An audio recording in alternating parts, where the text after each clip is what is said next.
Morning time wish ಮಾಡುವಾಗ good morning okay, afternoon wish ಮಾಡುವಾಗ good afternoon okay, evening wish ಮಾಡುವಾಗಲೂ good evening okay. But night wish ಮಾಡುವಾಗ good night wrong ಆಗುತ್ತೆ. ಯಾಕೆ ಹೇಳಿ? ಯಾಕೆ ಅನ್ನೋದಕ್ಕೆ ಒಂದು ರೀಸನ್ ಇದೆ. ಸೊ ಇವತ್ತಿನ ಈ ವಿಡಿಯೋದಲ್ಲಿ ಇಂಥದ್ದೇ ಸ್ಪೆಸಿಫಿಕ್ ರೀಸನ್ಗಳನ್ನು ಕೊಡುವಂಥ 50 ಡೈಲಿ ಯೂಸ್ ಇಂಗ್ಲೀಷ್ ಸೆಂಟೆನ್ಸಸ್ ಅನ್ನು ತಗೊಂಡಿದ್ದೀವಿ. ಬನ್ನಿ ಹಾಗಾದರೆ ಈ ವಿಡಿಯೋ ನೋಡಿದ್ರೆ by the end of watching this video you will be getting clarity with these kind of the daily use 50 sentences. Let us watch. ದಿನದ ಆರಂಭದಲ್ಲಿ ಶುರು ಮಾಡುವಂತಹ ಸೆಂಟೆನ್ಸಸ್ ಅನ್ನು ಕಲಿಯೋಣ. ಬಿಗಿನಿಂಗ್ ಟೈಮ್ ಅಂತಂದ್ರೆ ನಾವು ಎಸ್ಪೆಷಲಿ ಮನೆಯಲ್ಲಿ ಇರ್ತೀವಿ. At the home we use these sentences, particular these 10 sentences. ಯಾವ್ದು ಅಂದ್ರೆ good morning to everyone. ಏನಿದು ಎವ್ರಿ ಒನ್ ಅಂದ್ರೆ ಹೊರಗಡೆ ಹೋದಾಗೆ ಬಳಸುವಂಥದ್ದು ಅನ್ಕೋತೀವಲ್ವಾ. ಆದರೆ ಜಾಯಿಂಟ್ ಫ್ಯಾಮಿಲಿನಲ್ಲಿ ಇದ್ದಾಗಲೂ ಕೂಡ good morning everyone everybody ಅಂತ ಕರಿತೀವಿ. ನಾವು ಪೇರೆಂಟ್ಸು ಸಿಂಗುಲರ್ ಆಗಿದ್ರೆ good morning mom, good morning dad, good morning uncle ಅಂತ ಕರಿತೀವಿ. ಇದರ ಅರ್ಥ ಬೆಳಗಿನ ಶುಭೋದಯಗಳು, ಬೆಳಗಿನ ನಮಸ್ಕಾರಗಳು ಅಂತ ಇದರ ಅರ್ಥ. ಆದರೆ ಇದು ಮಾರ್ನಿಂಗ್ ಸರಿ. ಮಧ್ಯಾಹ್ನ ಹೇಳ್ಬೇಕಾದ್ರೆ ಗುಡ್ ಆಫ್ಟರ್ನೂನ್, ಸಂಜೆ ಗುಡ್ ಈವ್ನಿಂಗ್ ಅಂತ ಹೇಳಿದೆ ಈ ಮೊದಲೇ ಮಾತಾಡುವಾಗ. ನೈಟ್ ಅಂದರೆ ಆಫ್ಟರ್ 7 PM ನಾವು ಏನಾದರೂ ವಿಶ್ ಮಾಡಬೇಕಾದ್ರೆ ಆಗಲೂ ಕೂಡ ನಾವು ಗುಡ್ ನೈಟ್ ಅಂತ ಹೇಳಬಾರ್ದು, ಗುಡ್ ಈವ್ನಿಂಗ್ ಅಂತಲೇ ಹೇಳಬೇಕು. ಯಾಕೆಂದರೆ ಗುಡ್ ಬೈ ಹೇಳುವಂಥ ಸಂದರ್ಭದಲ್ಲಿ ಗುಡ್ ನೈಟ್ ಬಳಕೆ ಆಗುತ್ತೆ. ಗುಡ್ ನೈಟ್ ನೀವು ಹೇಳಿದ್ರೆ ಅಂದರೆ ಅರ್ಥ goodbye, see you next time ಅಂತ ಅರ್ಥ. ಅಂದರೆ ವಿದಾಯ ಹೇಳಿದ ಹಾಗಾಗ್ಬಿಡುತ್ತೆ. ಹಾಗಾಗಿ ನಾವು ಗುಡ್ ಈವ್ನಿಂಗ್ ಅಂತಲೇ ಹೇಳಬೇಕು. ಬನ್ನಿ ಹಾಗಿದ್ರೆ ಹಾಗೇನೆ ಇಂಥದ್ದು ಇನ್ನೊಂದಷ್ಟು ಸೆಂಟೆನ್ಸ್ಗಳನ್ನ ಪ್ರಾಕ್ಟೀಸ್ ಮಾಡುವ. ಹಾಗೆ I woke up early today. I repeat, I woke up early today ಅಂದರೆ ನಾನು ಇವತ್ತು ಬೇಗನೆ ಎದ್ದೆ, ಬೆಳಗ್ಗೆ ಬೇಗನೆ ಎದ್ದೆ. ಹಾಗೆ I slept very well last night. I repeat, I slept very well last night. ನಾನು ಕಳೆದ ರಾತ್ರಿ ಚೆನ್ನಾಗಿ ನಿದ್ರೆ ಮಾಡಿದೆ, ಚೆನ್ನಾಗಿ ಮಲಗಿದ್ದೆ. I am getting ready for work. I repeat, I am getting ready for work ಅಂದರೆ ನಾನು ಕೆಲಸಕ್ಕೆ ಓಡಲಿಕ್ಕೆ ರೆಡಿ ಆಗ್ತಾ ಇದ್ದೀನಿ ಅಂತ. ಹಾಗೆ I brush my teeth every morning. I brush my teeth every morning. ಪ್ರತಿದಿನ ಮುಂಜಾನೆ ಅಂದರೆ ಮಾರ್ನಿಂಗ್ ನಾನು ಹಲ್ಲನ್ನು ಉಜ್ಜುತ್ತೇನೆ, ಬ್ರಷ್ ಮಾಡ್ತೇನೆ, ಮರಿದೆ. I usually drink coffee in the morning. I repeat, I usually drink coffee in the morning. ಬೆಳಗ್ಗೆ ನಾನು ಸಾಮಾನ್ಯವಾಗಿ ಸಹಜವಾಗಿ ಕಾಫಿಯನ್ನು ಕುಡಿತೇನೆ. I leave my house at 8 o'clock. I leave my house at 8 o'clock. 8 o'clock ಅನ್ಬೇಕಾದ್ರೆ ಎಕ್ಸಾಕ್ಟ್ ಆಗಿ 8 o'clock ರೌಂಡ್ ಆಗಿರ್ಬೇಕು, ಯಾವುದೇ ಮಿನಿಟ್ಸ್ ಹಿಂದೆ ಮುಂದೆ ಇರಬಾರ್ದು. ಈಗ 9 o'clock 7 o'clock ಅಂತ ರೀತಿ ಕರಿಬೇಕಾದ್ರೆ ಎಕ್ಸಾಕ್ಟ್ ಆಗಿ ಟೈಮು ಅದು ನಾವು 12 ನಂಬರ್ ಏನಿದೆ ಅದನ್ನು ತೋರಿಸುವಂಥದ್ದಾಗಿರಬೇಕು. ಅಂದರೆ ಒಂದು ಸರ್ಕಲ್ ಅವರ್ ಕಂಪ್ಲೀಟ್ ಆಗಿರಬೇಕು. ಅದಕ್ಕೆ ನಾವು 8 o'clock ಅಂತ ಕರಿತೀವಿ. ಹಾಗೆ ಇಲ್ಲೂ ಕೂಡ ನೋಡಿ, ಇದು ಲಿವ್ ಅಂತ ಬಳಸ್ಬಾರ್ದು, LIVE. ಲಿವ್ ಅಂದರೆ ಅದು ಮಿಸ್ ಆಗುತ್ತೆ ಮೀನಿಂಗಲ್ಲಿ. So I leave my house at 8 o'clock. ಸರಿಯಾಗಿ 8 ಗಂಟೆಗೆ ನಾನು ಮನೆಯನ್ನು ಬಿಡ್ತೀನಿ, ಮನೆಯಿಂದ ಹೊರಡ್ತೀನಿ. ಹಾಗೆ today is going to be a great day. I repeat, today is going to be a great day. ಇವತ್ತು ನಿಜಕ್ಕೂ ಒಂದು ಅದ್ಭುತವಾದ ದಿನ ಆಗುತ್ತೆ. ಇವತ್ತಿನ ದಿನವನ್ನು ಅದ್ಭುತವಾಗಿಸೋಣ. I am ready to start my day. I repeat, I am ready to start my day. ಇವತ್ತಿನ ನನ್ನ ದಿನವನ್ನು ಶುರು ಮಾಡ್ತೇನೆ. ನಾನು ಇವತ್ತಿನ ದಿನವನ್ನು ಶುರು ಮಾಡಲಿಕ್ಕೆ ರೆಡಿಯಾಗಿದ್ದೇನೆ. Let us have a wonderful day. Let us have a wonderful day. ಇವತ್ತಿನ ದಿನವನ್ನು ಅದ್ಭುತವಾಗಿಸೋಣ. ಇವತ್ತು ನಮಗೆಲ್ಲ ಒಳ್ಳೆಯ ದಿನವಾಗಲಿ, ಶುಭ ದಿನವಾಗಲಿ. ಇಲ್ಲಿ ಲೆಟ್ ಬರೆದು ಅಪಾಸ್ಟ್ರಫಿನ ಕೊಟ್ಟು ಎಸ್ ಹಾಕಿದೀವಲ್ವಾ, ಲೆಟ್ಸ್ ಅನ್ ಮೀನಿಂಗು ಲೆಟ್ ಅಸ್ ಅಂತ. LET let US us. Let us have a wonderful day. ಇವತ್ತು ನಮಗೆಲ್ಲ ಶುಭ ದಿನವಾಗಲಿ ಅಂತದ್ದು. ಸೊ ಇಷ್ಟೊತ್ತು we learn 10 greatest simplest but essential sentences ಅಂತ ಯಾಕೆ ಕರಿತೀನಿ ಅಂದರೆ ಬೆಳಗ್ಗೆ ನಾವು ಬಳಸುವಂತಹ ಸೆಂಟೆನ್ಸ್ಗಳನ್ನು ಕಲಿತುಕೊಂಡ್ರೆ ತುಂಬ ಚೆನ್ನಾಗಿರುತ್ತೆ. ಹಾಗಾಗಿ ನಾವು ಕಲೀಲೇಬೇಕಾದ ಸೆಂಟೆನ್ಸ್ ಅದನ್ನ ಗ್ರೇಟೆಸ್ಟ್ ಸೆಂಟೆನ್ಸ್ ಅಂತ ಕರಿತೀನಿ. ಸೊ ಇವೆಲ್ಲವನ್ನು ಕೂಡ ಮಾರ್ನಿಂಗ್ ಟೈಮ್ ಸೆಂಟೆನ್ಸಸ್ ಅಂತ ಕರಿತೀವಿ. Let we learn next 10 more sentences at home. ಅಂದರೆ ಹೋಮಲ್ಲಿ ಬಳಸುವಂತಹ 10 ಡೈಲಿ ಯೂಸ್ ಸೆಂಟೆನ್ಸಸ್ ಅನ್ನು ನೋಡೋಣ. ಈಗ I am cooking dinner now. Repeat, I am cooking dinner now. ಅಂದರೆ ನಾನಿವಾಗ ಊಟದ ಅಡುಗೆನ ಮಾಡ್ತಾ ಇದ್ದೇನೆ, ಊಟ ಮಾಡಲಿಕ್ಕೋಸ್ಕರ ಅಡುಗೆ ಮಾಡ್ತಾ ಇದ್ದೀನಿ. My mother is preparing breakfast. Repeat, my mother is preparing breakfast. ನನ್ನಮ್ಮ ಬೆಳಗಿನ ತಿಂಡಿಯನ್ನು ಬ್ರೇಕ್ಫಾಸ್ಟನ್ನು ತಯಾರು ಮಾಡ್ತಾ ಇದ್ದಾರೆ. ಮೈ father is reading the news paper. Repeat, my father is reading the news paper. ನಮ್ಮಪ್ಪ ಇವಾಗ ನ್ಯೂಸ್ ಪೇಪರ್ ಓದ್ತಾ ಇದ್ದಾರೆ. ನೋಡಿ, ಕನ್ನಡದಲ್ಲಿ ಗೌರವಯುತವಾಗಿರ್ತದೆ. ಇಲ್ಲಿ ಈಸ್ ಅಂತ ಥರ್ಡ್ ಪರ್ಸನ್ ಸಿಂಗ್ಯುಲರ್ ಬಳಸ್ತೀವಿ ಅಲ್ವಾ, ಹಾಗಾಗಿ ಮೀನಿಂಗು ಪ್ಲೂರಲ್ ರೆಸ್ಪೆಕ್ಟ್ಫುಲ್ ಆಗಿ ಇರ್ತದೆ. ಸಿಂಗ್ಯುಲರ್ ಅಂತ ಅನ್ಕೋಬೇಡಿ. My father is reading the newspaper. My sister is doing her homework. My sister is doing her homework. ನನ್ನ ಸಹೋದರಿ ಆಕೆಯ ಹೋಮ್ವರ್ಕನ್ನು, ಮನೆ ಕೆಲಸವನ್ನು ಮಾಡ್ಕೊಳ್ತಾ ಇದ್ದಾಳೆ. ಇಲ್ಲಿ ಅಕ್ಕ ತಂಗಿ ಅಂತ ಮೆನ್ಷನ್ ಆಗಲ್ಲ, ಸಹೋದರಿ ಅಂತ ಕಾಮನ್ ಆಗಿ ಬಳಸ್ತೀವಿ. ಚಿಕ್ಕವರಾಗಿದ್ರೆ ಯಂಗರ್ ಸಿಸ್ಟರ್ ಅಂತ, ಅಕ್ಕ ಆಗಿದ್ರೆ ಎಲ್ಡರ್ ಸಿಸ್ಟರ್ ಅಂತ ಅರ್ಥ ಮಾಡ್ಕೋಬೇಕು. The children are playing outside. Repeat, the children are playing outside. ಮಕ್ಕಳು ಹೊರಗಡೆ ಆಟ ಆಡ್ತಾ ಇದ್ದಾರೆ. ನೋಡಿ, ಆರ್ ಅಂತ ಇರೋದ್ರಿಂದ ಪ್ರೆಸೆಂಟ್ ಟೆನ್ಸ್, ಪ್ಲೇಯಿಂಗ್ ಅಂತಿರೋದು ಕಂಟಿನ್ಯೂಸ್ ಟೆನ್ಸ್. ಈಗ ಅಂದರೆ currently children are playing outside, ಮನೆಯಿಂದ ಅಂತಲ್ಲ, ಹೊರಗಡೆ ಆಟ ಆಡ್ತಾ ಇದ್ದಾರೆ ಅಂತ ಅದರ ಅರ್ಥ. We are watching television together. We are watching television together. ನಾವೆಲ್ಲರೂ ಸೇರಿ ಈಗ ಟಿ ವಿಯನ್ನು ನೋಡ್ತಾ ಇದ್ದೀವಿ. ನಾವೆಲ್ಲರೂ ಟಿ ವಿಯನ್ನು ವಾಚ್ ಮಾಡ್ತಾ ಇದ್ದೀವಿ, ಟಿ ವಿ ಪ್ರೋಗ್ರಾಮನ್ನು. I always keep my room clean.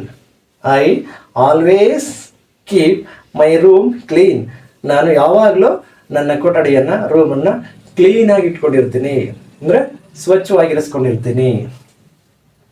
Please close the door carefully. Please close the door carefully. ಬಾಗಿಲನ್ನು ಜೋಪಾನವಾಗಿ ಹಾಕು, ಜೋಪಾನವಾಗಿ ಮುಚ್ಚಿಡು. ಕ್ಲೋಸ್ ಮಾಡು ಅಂದರೆ ಮುಚ್ಚು ಅಂತ. ಹಾಗೆ I need your help today. I need your help today. ಇವತ್ತು ನಾನು ನಿನ್ನ ಸಹಾಯವನ್ನು ಬಯಸ್ತೇನೆ. ನೀಡ್ ಅಂದರೆ ಬಯಸ್ತೇನೆ ಅಥವಾ ನನಗೆ ನಿನ್ನ ಸಹಾಯ ಬೇಕು ಇವತ್ತು, ಇಂದು. Thank you for your kindness. Repeat, thank you for your kindness. ಸಹಾಯ ಆದಮೇಲೆ, ಹೆಲ್ಪ್ ಆದಮೇಲೆ ನಾವೇನು ಮಾಡಬೇಕು? ರಿಗಾರ್ಡ್ ಅಂದರೆ ಗ್ರ್ಯಾಟಿಟ್ಯೂಡನ್ನು ಸಲ್ಲಿಸಬೇಕು ಅವರಿಗೆ. ಅಂದರೆ ನಿಮ್ಮ ಒಳ್ಳೆಯತನಕ್ಕೆ, ನಿಮ್ಮ ಔದಾರ್ಯತೆಗೆ ಅಥವಾ ನಿಮ್ಮ ದಯಾಪರತೆಗೆ ನಾನು ಕೃತಜ್ಞನಾಗಿರ್ತೇನೆ, ಧನ್ಯವಾದಗಳನ್ನು ತಿಳಿಸ್ತೇನೆ. ನಿಮಗೆ ಧನ್ಯವಾದಗಳು. So again we learned 10 more daily use sentences. ಇದುವರೆಗೆ 20 ಸೆಂಟೆನ್ಸನ್ನು ನೋಡಿದ್ವಿ. So let we learn next 10. Let us learn 10 daily use English sentences at school or college or office. ಅಂದರೆ ಸ್ಕೂಲಲ್ಲಾಗಿರಲಿ, ಕಾಲೇಜಲ್ಲಾಗಿರಲಿ, ಆಫೀಸಲ್ಲಿ ಬಳಸುವಂಥ common 10 more sentences I took now. I am going to school or office now. Repeat, I am going to school or office now. ಅಂದರೆ ಏನು ತಗೊಂಡೆ ಅಂದರೆ, student ಆಗಿದ್ರೆ ಸ್ಕೂಲ್ ಅಥವಾ ಕಾಲೇಜ್ಗೆ ಹೋಗ್ಲಿಕ್ಕೆ, ಅಥವಾ ನಾವು ವರ್ಕರ್ಸ್ ಆಗಿದ್ರೆ, ಎಂಪ್ಲಾಯೀಸ್ ಆಗಿದ್ರೆ ಆಫೀಸ್ಗೆ ಹೋಗ್ತಿದ್ದೀನಿ ಈಗ ಅಂತ ಹೇಳುವಂಥ ಸೆಂಟೆನ್ಸ್ ಇದು. ಅಂದರೆ ನಾನು ಇವಾಗ ಶಾಲೆಗೆ ಅಥವಾ ಕಾಲೇಜಿಗೆ ಅಥವಾ ಕಚೇರಿಗೆ ಅಥವಾ ನನ್ನ ಆಫೀಸ್ಗೆ ಹೋಗ್ತಾ ಇದ್ದೀನಿ. ಪ್ರೆಸೆಂಟ್ ಕಂಟಿನ್ಯೂಸ್ ಟೆನ್ಸಲ್ಲಿ ಹೇಳುವಂಥದ್ದು. Our teacher or manager is explaining the topic or work. ಯಾಕೆ ಬ್ರಾಕೆಟಲ್ಲಿ ಹಾಕಿದ್ದೀನಿ ಅಂದರೆ, our teacher is explaining the topic ಅಂತಲೂ ಆಗಬಹುದು ನಾವು ಏನಾದರೂ ಅಕಾಡೆಮಿಕ್ ಸೈಡಲ್ಲಿ ಇದ್ದರೆ. ಅಥವಾ our manager is explaining the work ಅಂದರೆ ನಮ್ಮ ಟೀಚರು ನಮಗೆ ಟಾಪಿಕ್ಕನ್ನು ಎಕ್ಸ್ಪ್ಲೈನ್ ಮಾಡ್ತಾರೆ. In case in the place of teacher manager ಇದ್ದರೆ ಟಾಸ್ಕ್ ಏನು ಅಥವಾ ವರ್ಕ್ ಏನು ಅನ್ನೋದನ್ನು ಎಕ್ಸ್ಪ್ಲೈನ್ ಮಾಡ್ತಾರೆ, ನಮಗೆ ವಿವರಿಸ್ತಾರೆ ಕೆಲಸ ಏನು ಮಾಡಬೇಕು ಅಥವಾ ನಮ್ಮ ಟಾಪಿಕ್ ಏನು ಅಂತ ತಿಳ್ಕೊಳ್ಳಿಕ್ಕೆ. I understand this topic very well. Repeat. I understand this topic very well. ನಾನು ಈ ಟಾಪಿಕ್ಕನ್ನು, ಈ ವಿಷಯವನ್ನು ಚೆನ್ನಾಗಿ ಅರ್ಥ ಮಾಡಿಕೊಂಡೆ. ನಾನು ಈ ಟಾಪಿಕನ್ನು ಚೆನ್ನಾಗಿ ಅರ್ಥ ಮಾಡಿಕೊಂಡೆ. I have completed my task. I am repeating. I have completed my task. Have ಯಾಕೆ ಬಳಸ್ತೀವಿ ಅಂದರೆ ಪರ್ಫೆಕ್ಟಾಗಿ ಮುಗಿಸಿದ್ದೀನಿ ಅಂತ ಹೇಳಲಿಕ್ಕೆ. I have completed my task. ನನ್ನ ಜವಾಬ್ದಾರಿಯನ್ನು, ನನ್ನ ಕೆಲಸವನ್ನು, ನನ್ನ ಟಾಸ್ಕನ್ನು ಮುಗಿಸಿದೆ, ನಾನು ಮುಗಿಸಿದ್ದೀನಿ, ಕಂಪ್ಲೀಟ್ ಮಾಡಿದ್ದೀನಿ. I will get it later. I will get it later ಅಂದರೆ ನಾನು ತಡವಾಗಿ ಅದನ್ನು ಪಡ್ಕೊಳ್ತೀನಿ ಅಥವಾ ಅದನ್ನು ನಾನು ಆಮೇಲೆ ಅಟೆಂಡ್ ಮಾಡ್ತೀನಿ, ನಿಧಾನಕ್ಕೆ ಅಟೆಂಡ್ ಮಾಡ್ತೀನಿ ಅಂತ ಹೇಳುವಾಗ ಬಳಸುವಂಥ sentence. I will get it later. Next, I enjoy learning English every day. I am repeating. I enjoy learning English every day. ಪ್ರತಿದಿನ ನಾನು ಇಂಗ್ಲೀಷ್ ಕಲಿಯೋದನ್ನು ಆನಂದಿಸ್ತೇನೆ. ತುಂಬ ಆನಂದವಾಗಿ ನಾನು ಇಂಗ್ಲೀಷನ್ನು ಪ್ರತಿದಿನ ಕಲಿತೀನಿ ಅಥವಾ ಇಂಗ್ಲೀಷನ್ನು ಪ್ರತಿದಿನ ಕಲಿಯುವಂಥದ್ದು ನನಗೆ ಎಂಜಾಯ್ಮೆಂಟನ್ನು ಉಂಟು ಮಾಡ್ತದೆ ಅನ್ನುವಂಥ ಅರ್ಥಕ್ಕೆ ಬಳಸುವಂಥದ್ದು. My friend sits next to me. Repeat. My friend sits next to me. ನನ್ನ ಸ್ನೇಹಿತ ನನ್ನ ಪಕ್ಕದಲ್ಲಿ ಕುಳಿತುಕೊಳ್ತಾನೆ, ನನ್ನ ನಂತರದಲ್ಲಿ ಕುಳಿತುಕೊಳ್ತಾನೆ. ಸಿಟ್ಸ್ ಅಂದರೆ ರೆಗ್ಯುಲರಾಗಿ ಬಳಸ್ತೀವಿ. ಅವನು ಯಾವಾಗಲೂ ನನ್ನ ಪಕ್ಕದಲ್ಲಿ ಕೂರೋದು, ನಾನು ಅದ ನಂತರದಲ್ಲಿ ಸಿಟ್ಟಿಂಗ್ ನೆಕ್ಸ್ಟ್ ಟು ಮೀ, ಕೂರ್ತಾನೆ, ಕೂತ್ಕೊಳ್ತಾನೆ ಅಂತ. ಇದು ಪ್ರೆಸೆಂಟ್ ಟೆನ್ಸ್ ಅಂತನೂ ಅಲ್ಲ ಅಥವಾ ಫ್ಯೂಚರ್ ಅಲ್ಲ, ರೆಗ್ಯುಲರ್ ಆಗಿ ಬಳಸುವಂಥ. ಅವನು ಯಾವಾಗಲೂ ನನ್ನ ಪಕ್ಕನೇ ಕೂರ್ತಾನೆ ಅನ್ನಲಿಕ್ಕೆ ಇದು ಸಿಟ್ಸ್, ಸಿಂಗ್ಸ್, ಗೋಸ್ ಅಂತ ಥರ್ಡ್ ಪರ್ಸನ್ ಸಿಂಗ್ಯುಲರ್ ಬಗ್ಗೆ ಮಾತಾಡ್ತೇವೆ. We are working as a team. Repeat. We are working as a team. ನಾವೆಲ್ಲರೂ ಒಂದು ತಂಡವಾಗಿ ಕೆಲಸ ಮಾಡ್ತೀವಿ. ನಾವು ಒಂದು ಯೂನಿಟ್ಟಿಂದ ಒಂದು ತಂಡವಾಗಿ ಒಂದು ಟೀಮ್ ಆಗಿ ವರ್ಕ್ ಮಾಡ್ತೀವಿ. ನಮ್ಮದೊಂದು ಟೀಮ್ ಇದೆ ಅಂತೇಳಿ. Every one is listening carefully. Repeat. Every one is listening carefully. ಪ್ರತಿಯೊಬ್ಬನು ಇಲ್ಲಿ ಜೋಪಾನ ಕೇಳಿಸ್ಕೊಳ್ತಾನೆ. ಎವ್ರಿ ಒನ್ ಈಸ್ ಅಂದರೆ ಇಲ್ಲಿ ನಾವು ಡೈರೆಕ್ಟ್ ಟ್ರಾನ್ಸ್ಲೇಷನ್ ಮಾಡ್ಲಿಕ್ಕೆ ಹೋಗ್ಬಾರ್ದು ಎಷ್ಟೋ ಬಾರಿ ಇಂಗ್ಲೀಷನ್ನು. Every one is listening carefully ಅಂದರೆ ಪ್ರತಿಯೊಬ್ಬರು ಜಾಗ್ರತೆಯಿಂದ ಕೇಳಿಸ್ಕೊಳ್ತಾರೆ ಅಂತ ಅರ್ಥ. ಈಸ್ ಬಂದಿದೆ ಅಂತೇಳಿ ಪ್ರತಿಯೊಬ್ಬನು ಜಾಗೃತವಾಗಿ ಕೇಳಿಸ್ಕೊಳ್ತಾನೆ ಅಂತ ಹೇಳ್ಬಾರ್ದು. ಇರೋರಲ್ಲಿ ಪ್ರತಿಯೊಬ್ಬರು ಜಾಗೃತೆಯಿಂದ ಕೇಳಿಸ್ಕೊಳ್ತಾರೆ ಅನ್ನುವಂಥ ಮೀನಿಂಗಿಗೆ ಬಳಸುವ ಸೆಂಟೆನ್ಸ್. ಹಾಗೆ practice makes you perfect. Repeat. Practice makes you perfect. ಇದು ಒಂದು proverb. Practice makes man perfect ಅಂತೀವಿ. ಅಲ್ಲಿ one more word I would like to add. Right practice makes you perfect ಅಂತ ಹಾಕೋಬೇಕು ಯಾವಾಗಲೂ. ನಾವು ರಾಂಗನ್ನೇ ಪ್ರಾಕ್ಟೀಸ್ ಮಾಡ್ಕೊಂಡು ಹೋದರೆ ನಾವು ಇಂಪರ್ಫೆಕ್ಟ್ ಆಗ್ತೀವಿ ಇಲ್ಲಿ. ಸೊ ಈಗ ನಾವು ಯಾವಾಗಲೂ ಒಂಚೂರು ಚೇಂಜ್ ಮಾಡ್ಕೋಬೇಕು ಪ್ರಾವರ್ಬ್ನ. Right practice, the right practice makes us perfect ಅಂತ ಹಾಕೋಬೇಕು ಯಾವಾಗಲೂ. ಇಲ್ಲಾಂದರೆ ಇಂಪರ್ಫೆಕ್ಟ್ ಆಗಿಬಿಡ್ತೀವಿ. ಏನಿದ್ರ ಅರ್ಥ? ಪ್ರಾಕ್ಟೀಸ್ ಮೇಕ್ಸ್ ಯು ಪರ್ಫೆಕ್ಟ್ ಅಂದರೆ ಅಭ್ಯಾಸ ನಿಮ್ಮನ್ನು ಪರಿಪೂರ್ಣರನ್ನಾಗಿಸುತ್ತೆ. Not only learning in English. ಯಾವುದೇ ಕೆಲಸ ಮಾಡಿ ನೀವು ಪ್ರಾಕ್ಟೀಸ್ ಮಾಡ್ತಾರೆ, ಕಲ್ತ್ಬಿಟ್ಟು ಯಾವಾಗಲೂ ಬಿಟ್ಬಿಡುವಂಥದ್ದಲ್ಲ. ಈಗ ವಿಡಿಯೋ ನೋಡ್ತಾ ಇದ್ದರೆ ಇದರಿಂದ ಏನು ಬಿಡು ಅಂತ ಬಿಟ್ಬಿಡೋದಲ್ಲ. ಈ ವಿಡಿಯೋ ನೋಡಾದ್ಮೇಲೆ ಇದಕ್ಕೆ ಈ ಪ್ಲೇಸಲ್ಲಿ ಬೇರೆ ಸೆಂಟೆನ್ಸ್ಗಳನ್ನು ತಂದಿಟ್ಕೊಂಡು ನೀವು ಅಪ್ಲೈ ಮಾಡ್ತಾ ಹೋಗಬೇಕು. ನಿತ್ಯ ಜೀವನದ ಬೇರೆ ಬೇರೆ ಉದಾಹರಣೆಗಳಿಗೆ ಏನು ವರ್ಡನ್ನು ನೋಡ್ತೀರೋ, ಏನು ಕೆಲಸ ಮಾಡ್ಲಿಕ್ಕೆ ಕೊಡ್ತೀರೋ ಅವನ್ನೆಲ್ಲ ಪ್ರಾಕ್ಟೀಸ್ ಮಾಡ್ತಾ ಹೋದಾಗ ಮಾತ್ರ then only it will be making you perfect. So perfect ಆಗಬೇಕಂದ್ರೆ ಯಾವಾಗಲೂ it needs practice. So regularly I hope you practice. So till now we have learned 30 daily use sentences. Let me move on to learn next 10 more sentences used to talk with friends. Friends ಜೊತೆ ಮಾತಾಡ್ತಿದ್ರೆ ಆಗುತ್ತಾ? So friends ಜೊತೆನೇ ಇಂಗ್ಲೀಷಲ್ಲಿ ಮಾತಾಡಲಿಕ್ಕೆ ಬೇಕಾಗಿರತಕ್ಕಂಥ normal ಮತ್ತು essential sentences ಏನದು? My best friend is very helpful. I repeat. My best friend is very helpful. ನಿಮ್ಮ friend ಜೊತೆಲಾದರೂ ಇರಲಿ ಅಥವಾ ಆ ಫ್ರೆಂಡ್ ಬಗ್ಗೆ ನೀವು ಮೂರರ ಜೊತೆಲಾದರೂ ಮಾತಾಡ್ತಾ ಇರಿ. ಏನಿದ್ರು ಅಂತ, ನನ್ನ ಬೆಸ್ಟ್ ಫ್ರೆಂಡು ತುಂಬ ಹೆಲ್ಪ್ಫುಲ್ ಆಗಿರ್ತಾರೆ. ನನ್ನ ಬೆಸ್ಟ್ ಫ್ರೆಂಡು ತುಂಬ ಹೆಲ್ಪ್ಫುಲ್ ಅಂದರೆ ನನಗೆ ಯಾವಾಗಲೂ ಸಹಾಯ ಜೀವಿ. ಅದಕ್ಕೆ ತಾನೇ ಬೆಸ್ಟ್ ಫ್ರೆಂಡ್ ಅಂತ ಅನ್ನೋದು. ಯಾರನ್ನ ಹೇಳಿ, ಯಾರು ಜಾಸ್ತಿ ಹೆಲ್ಪ್ ಮಾಡ್ತಾರೋ ಅವ್ರನ್ನೇ ಬೆಸ್ಟ್ ಫ್ರೆಂಡ್ ಅಂತ ಅಂದ್ಕೊಳ್ತೀವಿ. We enjoy spending time together. I repeat. We enjoy spending time together.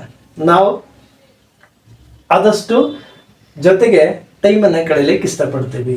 V enjoy spending time together. ನಾವಿಬ್ಬರು ಹೆಚ್ಚು ಜೊತೆಯಾಗಿ ಟೈಮನ್ನು ಕಳೀಲಿಕ್ಕೆ, ಟೈಮನ್ನು ಶೇರ್ ಮಾಡ್ಕೊಳ್ಳಿಕ್ಕೆ ಇಷ್ಟಪಡ್ತೇವೆ, ಆನಂದ ಪಡ್ತೇವೆ.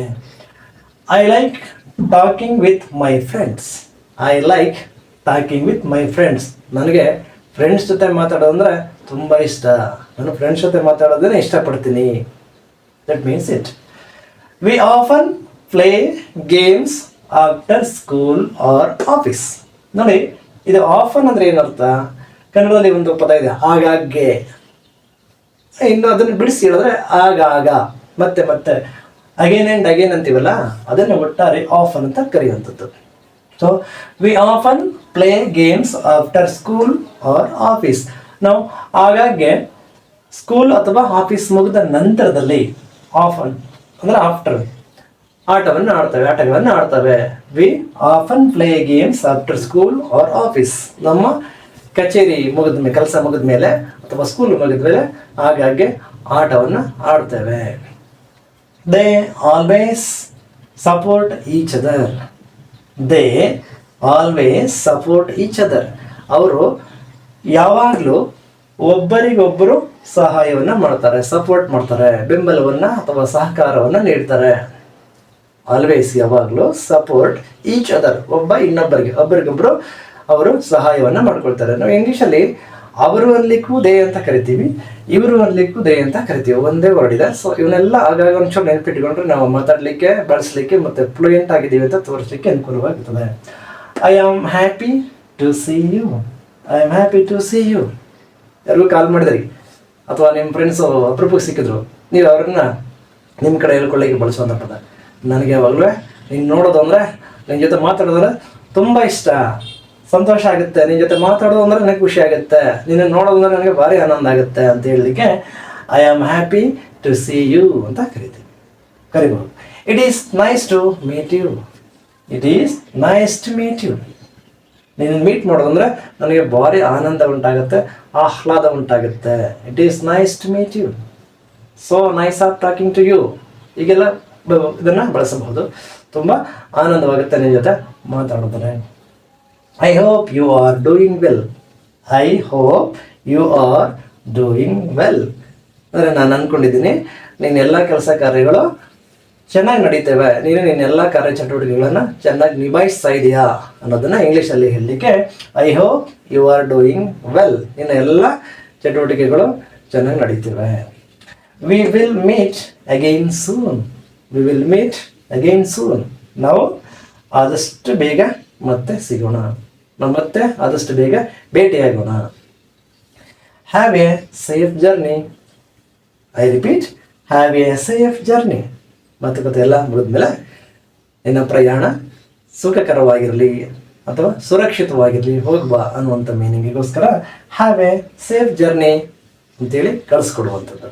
So again we learn 10 more sentences using with friends. So let we learn still 10 more sentences. ಇನ್ನೊಂದು 10 ಸೆಂಟೆನ್ಸ್ ಇದೆ, ಅದನ್ನು ಏನು ಅಂತ ನೋಡ್ಕೊಂಡು ಬಂದ್ಬಿಟ್ಮೇಲೆ ನಿಮಗೆ ಇನ್ನಷ್ಟು ಕಾನ್ಫಿಡೆನ್ಸ್ ಬರುತ್ತೆ. Let we move. Every day ಲೈಫಲ್ಲಿ ಬಳಸುವಂತಹ ಕಾಮನ್ ಇಂಗ್ಲೀಷ್ ಸೆಂಟೆನ್ಸಸ್ ಇದೇ. ನಿಂಗೆ ಹೇಳ್ಬಿಟ್ರಿ ಕಾಮನ್ ಅಂತೀರಲ್ವಾ. ಸೊ ಇಷ್ಟೊತ್ತವರೆಗೂ ಕಲ್ತದ್ದು ಕಾಮನ್ನೇ, ಆದರೆ ಇವುಗಳು ಗೊತ್ತಿದ್ದು ತಲೆನಲ್ಲಿ ವರ್ಡ್ಸ್ ಎಲ್ಲ ಇತ್ತು, ಬಳಸ್ತೆ ನಾವು ಏನು ಅಂದ್ಕೊಂಡಿದ್ವಿ ಅಲ್ವಾ. ಸೊ ಎಸೆನ್ಷಿಯಲ್ ಅಂತ ಅನಿಸುತ್ತೆ ಯಾವಾಗ ಕಲ್ತ ಮೇಲೆ ಮಾತಾಡ್ಲಿಕ್ಕೆ ಶುರುವಾದಾಗ. ಅಲ್ಲಿ ತನಕ ಇದೇನು ಬ್ರಹ್ಮವಿದ್ಯೆ ಅಂದ್ಕೊಂಡಿರ್ತೀರಿ. ಬನ್ನಿ ಹಾಗಾದರೆ 10 more every day life related English sentences ಅಂತ ಕಲಿಯೋಣ. I always tell the truth.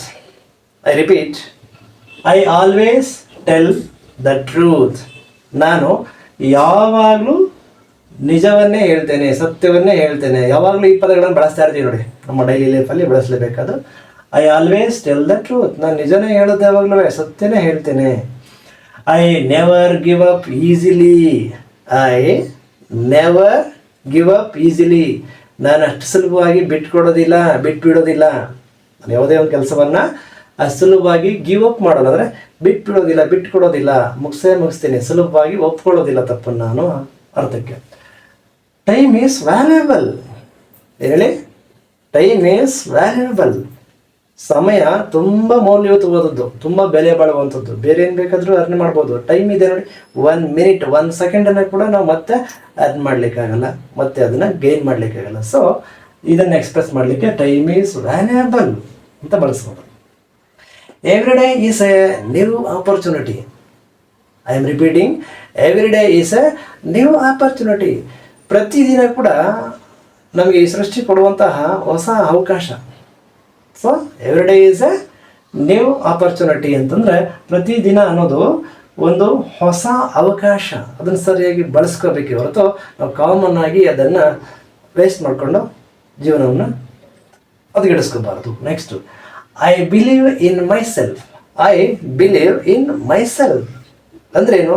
ನಾನು ನನ್ನಲ್ಲಿ ನಂಬಿಕೆಯನ್ನು ಇಟ್ಟಿದ್ದೀನಿ, ನಾನು ನನ್ನನ್ನು ನಂಬ್ತೇನೆ. I believe in myself, ನನಗೆ ನನ್ನಲ್ಲಿ ನಂಬಿಕೆ ಜಾಸ್ತಿ. ವಿವೇಕಾನಂದ ಹೇಳೋದು ಅದನ್ನೇ, ನೀವು ನಿಮ್ಮನ್ನು ನಂಬಿದ್ರೆ ಏನು ಬೇಕಾದರೂ ಸಾಧಿಸಬಹುದು. ಯಾರಾದರೂ ತಪ್ಪು ತಿಳ್ಕೊತಾರೆ, ನಾನು ತಪ್ಪು ಮಾಡಿಬಿಟ್ರೆ ಇಂಗ್ಲೀಷ್ನ ಹಾಗೆ ಹೇಗೆ ಅನ್ಬೇಡಿ. So believe yourself first, then it leads you perfectly. Hard work always pays off. I am repeating, hard work always pays off. ಏನಿದು ಹಾರ್ಡ್ ವರ್ಕ್ ಅಂದರೆ? ಕಠಿಣ ಶ್ರಮ, ಶ್ರಮದಿಂದ ದುಡಿಯುವಂಥ ಕೆಲಸ. ಕಠಿಣ ಶ್ರಮ ಪಡುವಂಥವ್ರಿಗೆ ಯಾವಾಗಲೂ ಕೂಡ ಅದು ಪೇಸ್ ಆಫ್, ಪೇ ಮಾಡೇ ಮಾಡ್ತದೆ. ಅಂದರೆ ಕಠಿಣ ಶ್ರಮ ಯಾವಾಗಲೂ ಉತ್ತಮವಾದ ಫಲವನ್ನು, ಫಲವನ್ನು ಅಂದರೆ ರಿಸಲ್ಟನ್ನು ಕೊಡ್ತದೆ. ಸೊ ನಾವು ಯಾವುದಿನೇ ಆದರೂ ಕೂಡ ಹಾರ್ಡ್ ವರ್ಕರ್ ಆದರೆ ಯಾವುದೇ ಫೀಲ್ಡಲ್ಲಿ definitely it pays off always. ಯಾವಾಗಲೂ ಅದು ಫಲ ಕೊಟ್ಟೇ ಕೊಡುತ್ತೆ, ನಮಗೆ ಯಾವುದೋ ಒಂದು ರೂಪದಲ್ಲಿ ಪ್ರತಿಫಲವನ್ನು ಪೇ ಮಾಡೇ ಮಾಡ್ತದೆ ಅನ್ನುವಂಥ ಮೀನಿಗೆ hard work always pays off ಅಂತ ಹೇಳ್ತದೆ. I learn something new every day. I learn something new every day. ಪ್ರತಿದಿನ ನಾನು ಏನಾದರೂ ಒಂದು ಹೊಸತನ್ನು ಕಲಿತಾ ಇರ್ತೀನಿ. ಸಮಥಿಂಗ್ ಅಂದರೆ ಕೆಲವು ಹೊಸತನವನ್ನು, ಹೊಸ ವಿಚಾರಗಳನ್ನಾಗಲಿ, ಹೊಸ ಕೆಲಸಗಳನ್ನಾಗಲಿ ನಾನು ಪ್ರತಿದಿನ ಕಲಿತಾ ಹೋಗ್ತೀನಿ. ಈಗಂತೂ ಕಾಲದಲ್ಲಿ ನಾವು ಇದ್ದರೆ ಲೈಫ್ ತುಂಬ ಕಷ್ಟ ಆಗುತ್ತೆ. ನಾವು ನಮ್ಮನ್ನು ಅಪ್ಡೇಟ್ ಮಾಡ್ಕೋಬೇಕಂದ್ರೆ ಸಮಥಿಂಗ್ ಏನಾದ್ರೂ ಹೊಸತನವನ್ನು ಕಲಿತಾನೆ ಇರಬೇಕು. ಆವಾಗ ಮಾತ್ರ ಈ ಕಾಲ, ಈ ಜನ್ರೇಷನ್ನಲ್ಲಿ ಎಲ್ಲರಿಗೂ ಕೂಡ ಉಳಿಗಾಲವಿದೆ. ಸಸ್ಟೈನ್ ಆಗಬೇಕಾದ್ರೆ ಕಲೀಲೇಬೇಕು ಅನ್ನೋದನ್ನು ಹೀಗೆ I learn something new every day ಅನ್ನೋದನ್ನು ಬಳಸಿ ಹೇಳ್ತೀವಿ.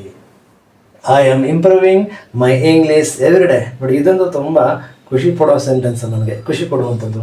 I am improving my English every day. ನಾನು ನನ್ನ ಇಂಗ್ಲೀಷನ್ನು ಪ್ರತಿದಿನ ಸುಧಾರಿಸ್ಕೊಂಡು ಹೋಗ್ತಾ ಇದ್ದೀನಿ. ಪ್ರತಿದಿನ ನಾನು ಇಂಗ್ಲೀಷನ್ನು ಸರಿಪಡಿಸ್ಕೊಳ್ತೀನಿ. Of course no one perfect in non native speaker of English. So ಬೇರೆಯವರು ನಾನ್ ನೇಟಿವ್ ಸ್ಪೀಕರ್ ಇರ್ತಾರಲ್ಲ, ಅವರು ಪರ್ಫೆಕ್ಟಾಗಿ ಯಾವತ್ತೂ ಕಂಪ್ಲೀಟಾಗಿ ಕಲಿಯೋಕ್ಕಾಗಲ್ಲ. ಬಟ್ ಏನು ಮಾಡಬೇಕು?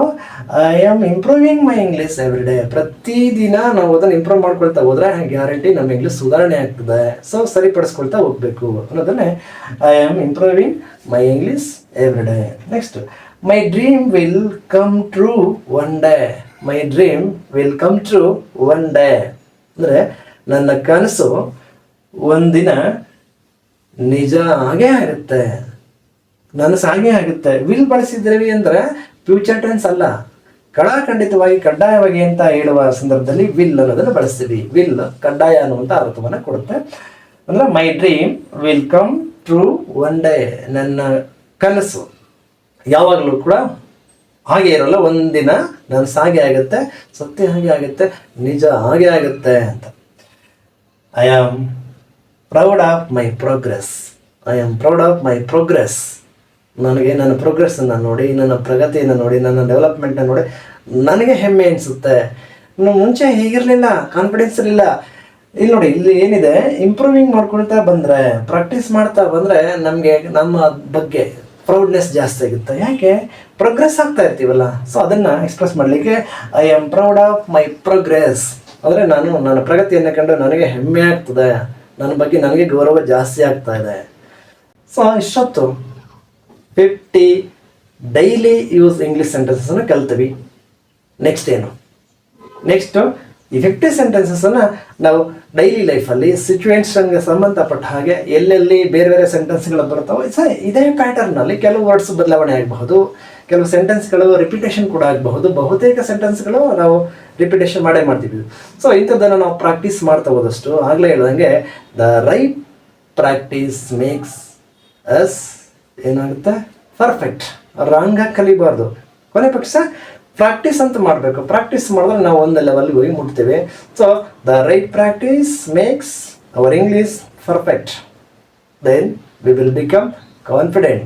ಸೊ ನಿಮಗೆ ಈ ವಿಡಿಯೋ ನಿಜ ಸತ್ಯವಾಗಿ ಅರ್ಥವಾಗಿ ನಿಮಗೆ ಕಲೀಲಿಕ್ಕೆ ಅರ್ಥವಾಗ್ತದೆ ಅಂತ ಅನಿಸಿದ್ರೆ ಲೈಕ್ ಮಾಡಿ, ಶೇರ್ ಮಾಡಿ, ಮತ್ತು ಜಾಸ್ತಿ ವಾಚ್ ಮಾಡ್ತಾ ಇದ್ರೆ ಕನ್ಫ್ಯೂಷನ್ ಸಿಗ್ತಾ ಇನ್ನೊಮ್ಮೆ ವಾಚ್ ಮಾಡುವಂಥದ್ದು. ಮತ್ತು ನಿಮ್ಮ ಸ್ನೇಹಿತರು ಒಂದಷ್ಟು ಜನ ಇರ್ತಾರೆ, ನೀವು ಒಬ್ಬರೇ ಇಂಗ್ಲೀಷ್ ಮಾತಾಡ್ಲಿಕ್ಕೆ ಆಗಲ್ಲಲ್ವಾ. ಸೊ ನಿಮ್ಮ ಸ್ನೇಹಿತರಿಗೂ ಕೂಡ ಶೇರ್ ಮಾಡಿದ್ರೆ ಅವರು ಒಂದಷ್ಟು ಸೆಂಟೆನ್ಸ್ಗಳನ್ನು ಕಲ್ತ್ಕೊಳ್ತಾರೆ.